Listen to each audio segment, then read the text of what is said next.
Comenzamos esta revisión de las escuelas económicas del siglo XX con la escuela keynesiana. Por favor, en su cuaderno debe apuntar la destreza que está en la pantalla.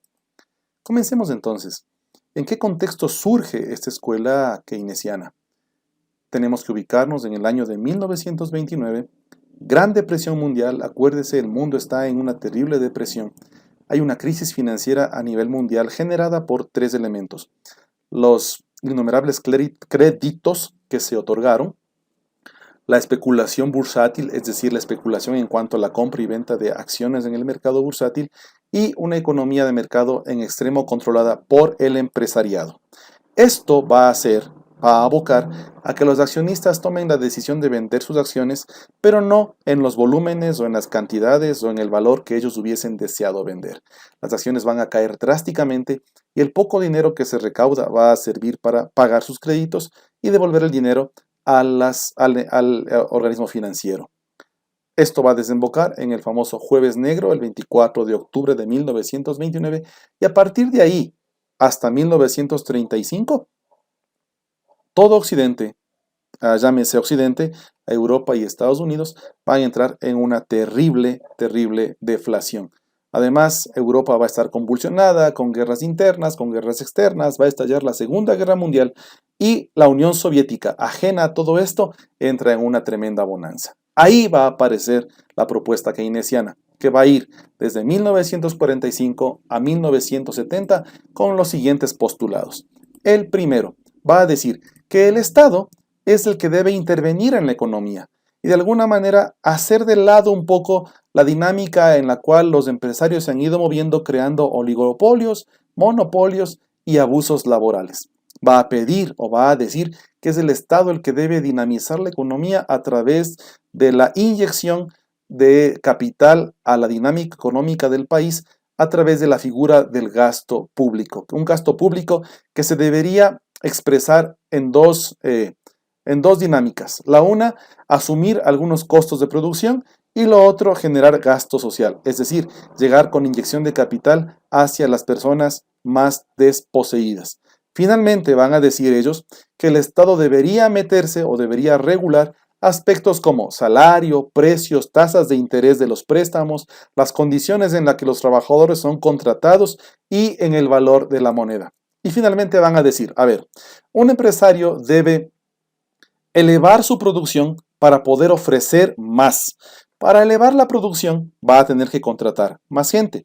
Si logra vender toda esa sobreproducción, el empresario va a tener más riqueza y esa riqueza va a generar más empleo. Entonces, este círculo que propone esta filosofía económica de alguna manera va a funcionar.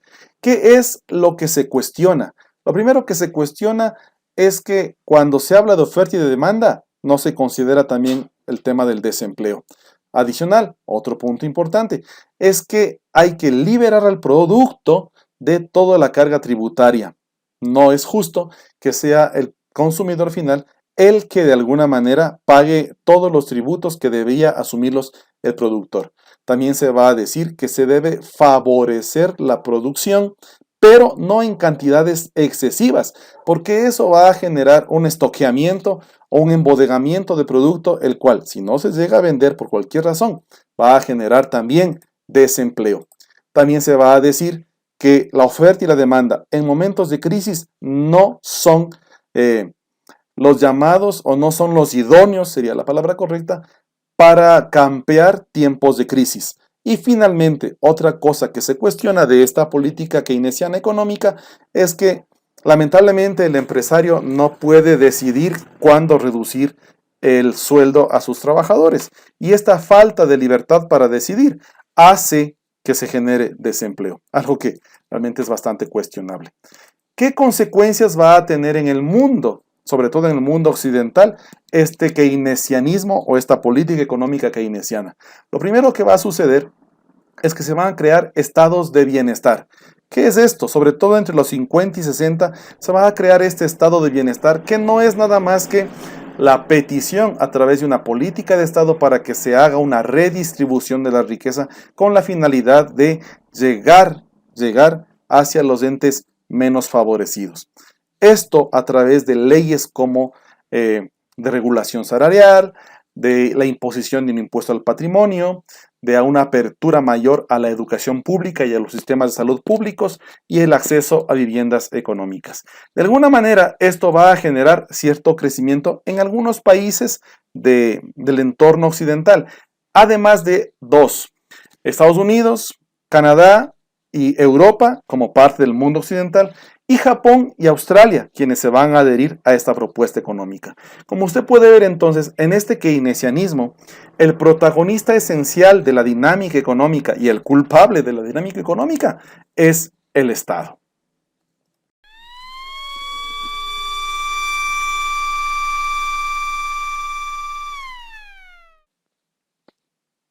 La siguiente escuela que vamos a revisar en esta oportunidad es la escuela estructuralista. Por favor, no se olvide de copiar la destreza que aparece en la pantalla. Esta escuela estructuralista va a nacer más o menos en el año de 1950 como una iniciativa de las Naciones Unidas que reúne a varios estudiosos e investigadores de las ciencias sociales quienes van a hacer uso de algo que se va a llamar el espíritu investigativo y reflexivo, y a través de esa figura van a crear la Comisión Económica para América Latina, o también llamada CEPAL. Entonces, obviamente ya sabemos hacia dónde va a ir orientada las recomendaciones, estrategias o postulados de la escuela estructuralista, que básicamente lo que va a decir es que la estructura económica, la estructura sobre todo productiva de América Latina, está condicionada o sufre de déficit o sufre de mal funcionamiento por dos elementos. Uno, la forma en la que América Latina se inserta en el mercado económico mundial y el hecho de que América Latina es un exportador de materia prima y un importador de productos terminados o de lo que ellos llamarán productos manufacturados. Esta estructura, dada bajo esa configuración, hace que el sistema capitalista sea en extremo cruel con los diferentes estados que componen esta parte del mundo. ¿Qué proponen entonces los de la escuela estructuralista? Primero, van a decir, hay que sustituir las importaciones, hay que diversificar la exportación y hay que buscar la colaboración entre los países de la región. Cuando hablan de sustituir importaciones, van a decir, es importante. Si es que vamos a sustituir las importaciones, es importante entonces crear un paquete de subsidios para la producción nacional. Es decir, que el Estado reduzca aranceles o que el Estado asuma ciertos costos de producción y a la par de que se crean los subsidios, también se deba elevar los aranceles para las importaciones. De esta manera, quienes importan o quienes quieren traer algún producto del exterior se vean desmotivados por la carga arancelaria o por la carga tan alta de impuestos que tienen que pagar para traer ese producto. También van a decir, es importante que la región, es decir, que América Latina, entre en un proceso de industrialización de sus productos, es decir, no solamente vender materia prima, sino crear las condiciones, crear las fábricas, las industrias que transformen esa materia prima en producto terminado y ese producto terminado tratar de colocarlo en el mercado exterior, dándole un mayor valor agregado a ese producto. Van a decir, entre otras cosas, que el Estado debe generar políticas de Estado que incentiven la producción, que incentiven la industrialización de productos, que no se puede trabajar, valga la frase, a la buena de Dios, sino que debe haber una planificación establecida, no como voluntad de los gobiernos, sino como política de Estado. Y anclado a eso, el Estado debe generar las políticas sociales que crea conveniente con la finalidad de lograr mayor equidad social. Eso es lo que va a proponer. Ahora bien, en la teoría esto sonaba muy lindo, muy bonito para América Latina, pero hay una realidad.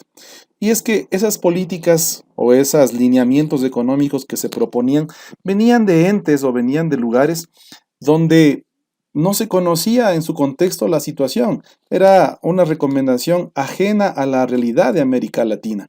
Por eso ponemos ahí, la organización económica y social no fue contextualizada, fueron recomendaciones dadas de manera general, como que cada estado las podría aplicar per se, es decir, tácitamente.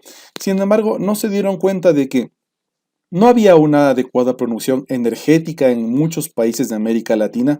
Hasta ese entonces, nosotros como Ecuador, por ejemplo, dependíamos de la generación termoeléctrica para poder generar energía eléctrica y había sitios del país, lugares del país donde recibían energía eléctrica por horas, por ejemplo. No había desarrollo tecnológico. Casi toda la industria era manufacturera, es decir, dependíamos de mucho personal para producir bienes y servicios. La estructura financiera no era fuerte, de hecho, para 1950, 1960 no había más allá de 4 bancos en el Ecuador y los sistemas de transporte eran precarios. Además de todo eso, la propuesta de la CEPAL, esta propuesta estructuralista, decía es necesario prohibir las importaciones, que no se importe nada. La idea en este sentido era tratar de incentivar el consumo nacional, pero hay que entenderse que así como ahora, más en aquel tiempo, el Ecuador y muchos países de América Latina no producían elementos para la industria, no producían elementos para la fabricación, no había insumos, no había herramientas, no había repuestos. Por ende, por más que se prohibió la importación y se quiso establecer ese tipo de propuestas, el mercado nunca creció, ni el interno ni el externo. Y obviamente eso generó más pobreza y poca capacidad de consumo de la población. Esto es, a grosso modo, la escuela estructuralista.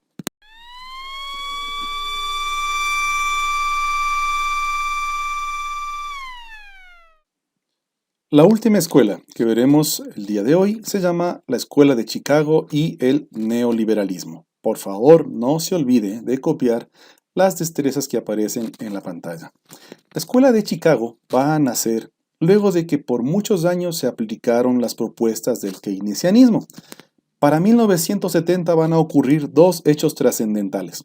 Primero, el precio del petróleo va a sufrir un incremento impresionante, similar a la bonanza que tuvimos en el gobierno del compañerito, similar a él. Y por otro lado, los Estados Unidos, sobre todo, va a eliminar el patrón oro, que es el que de alguna manera determinaba la salud económica de las naciones. El patrón oro establecía que, como dice ahí, el valor de la moneda de un país en relación a la cantidad de oro que éste posea. Es decir, una moneda de un país es fuerte según la reserva en oro que tenga este país. Estas dos cosas, el aumento del petróleo, la eliminación del patrón oro, a nivel mundial va a generar una fuerte inflación y una crisis terrible.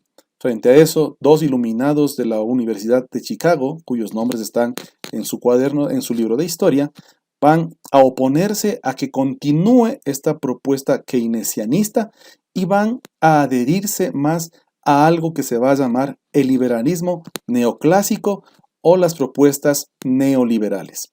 ¿Qué implicaban estas propuestas neoclásicas o neoliberales?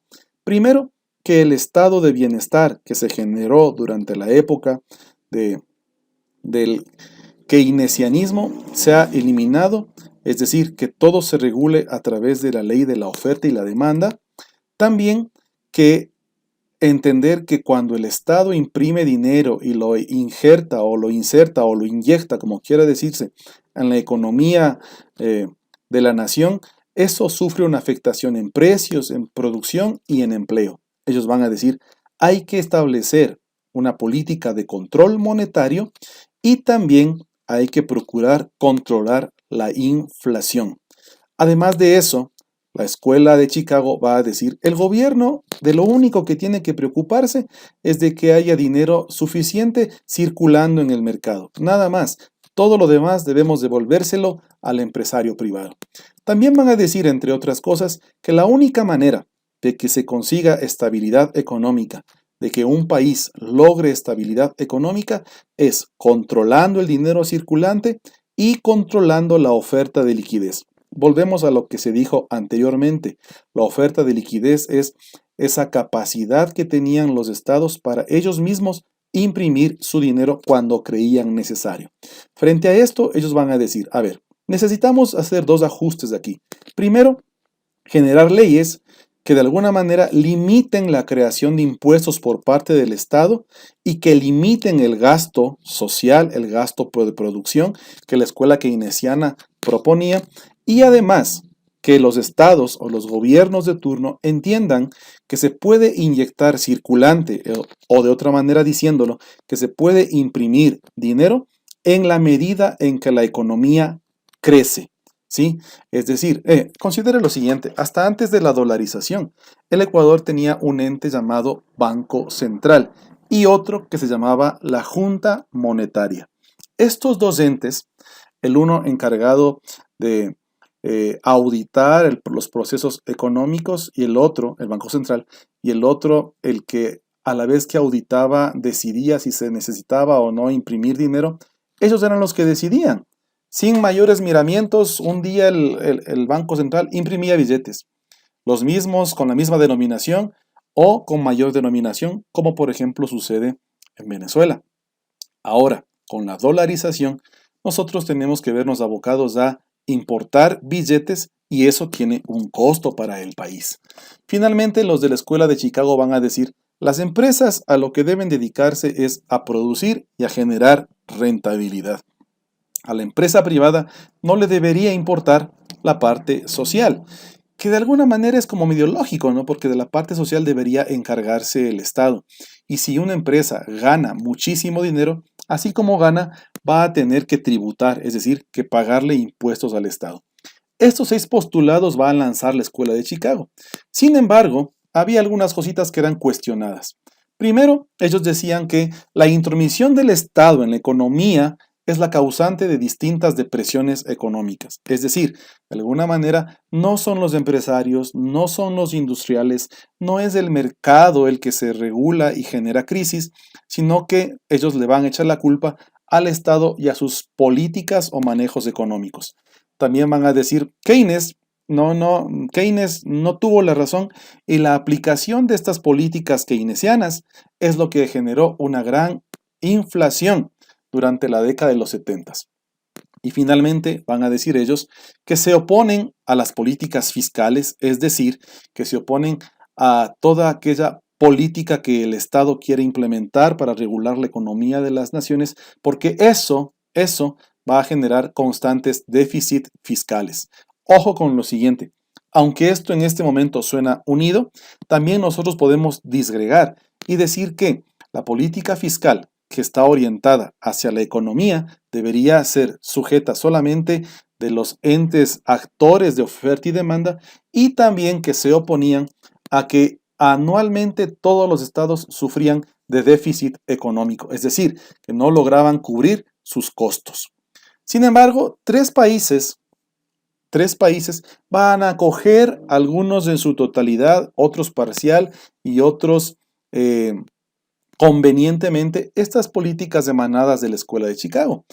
Reino Unido, que en ese tiempo tenía como primer ministro a la señora Margaret Thatcher, perdón, me equivoqué, ellos van a reducir el gasto público, es decir, van a dejar de tener subsidios, van a dejar de desviar dinero para el gasto social, para la ayuda de los más pobres. Esto va a generar un terrible impacto, pero al mismo tiempo, contradictoriamente a lo que se podría pensar, se va a producir una reactivación económica, ya que aquellas personas que dejan de percibir un bono, un subsidio, una ayuda estatal, van a verse en la necesidad de volverse actores económicos y a generar cualquier tipo de actividad productiva. En Estados Unidos, Ronald Reagan, el presidente de ese momento, no va a bajar el gasto militar, no va a bajar el gasto social, pero va a hacer algo interesante. Va a bajar los impuestos que se tienen que pagar. Esto fue algo novedoso dentro de esta aplicación de la Escuela de Chicago, porque al bajar los impuestos, la gente ya no destinaba el mismo monto de dinero para pagar. Entonces, si yo antes pagaba $100 de impuestos y ahora solo pago 70, esos 20 o 30 dólares que me sobraban a mí ya se inyectaban en la economía a través de compra de más cositas que se necesiten o de pronto también del consumo de cosas suntuarias o de lujo o antojitos. Y el tercer estado al que le va bien aplicando las políticas de la Escuela de Chicago, irónicamente, es Chile. Chile, con el gobierno dictatorial de Augusto Pinochet, va a hacer una reestructuración de su economía alineada a la Escuela de Chicago. Sin embargo, algunos estudiosos van a decir que a Chile no le hubiera ido bien si antes, en el gobierno de Salvador Allende, no se hubiese nacionalizado el cobre, es decir, que cualquier empresa que quiera explotar cobre en Chile tiene que pagar una buena cantidad de dinero al Estado chileno para poder sacar y vender ese cobre. Y lo otro, se produjo una reforma agraria.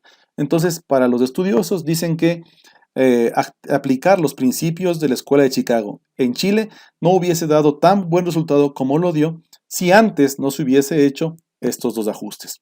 Eso es, mis estimados chicos, con eso hemos terminado la revisión de Escuela de Chicago, Escuela Estructuralista y Escuela Keynesiana. Muchísimas gracias.